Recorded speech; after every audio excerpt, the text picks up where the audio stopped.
ভাবুন আপনি গ্রামের মেলায় গেছেন, গরম গরম ফুচকা ঝালমুড়ি খাচ্ছেন, পানি তৃষ্ণা মেটাতে রাস্তার পাশের ঠান্ডা শরবত খেয়ে ফেলেন।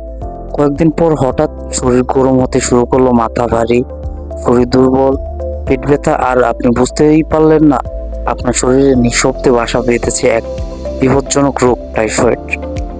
টাইফয়েড সালমোনেলা টাইফি নামের এক ধরনের ব্যাকটেরিয়ার কারণে হয়।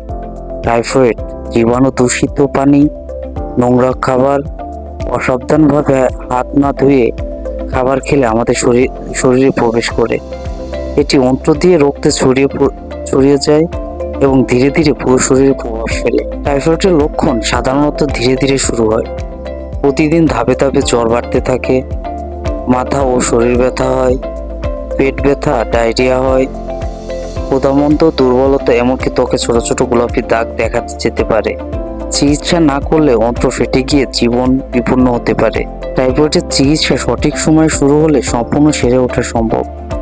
ডাক্তার সাধারণত অ্যান্টিবায়োটিক যেমন আজথ্রোমাইসিন দিয়ে থাকেন। পানি বেশি খেতে হয়, বিশ্রাম নিতে হয়। নিজে থেকে চিকিৎসা নেওয়া সম্পূর্ণ বিপজ্জনক, কারণ ভুল ওষুধে জীবাণুর আক্রমণ বেশি হয়ে যেতে পারে। টাইফয়েড প্রতিরোধ করার জন্য আমাদের দৈনন্দিন জীবনে সবসময় ফুটানো বা বিশুদ্ধ পানি পান করা, খাওয়ার আগে বা শৌচাগারের পরে হাত ধুয়ে নিন, রাস্তার খাবার ও নোংরা পরিবেশের খাবার এড়িয়ে চলুন, টাইফয়েড ভ্যাকসিন নিন।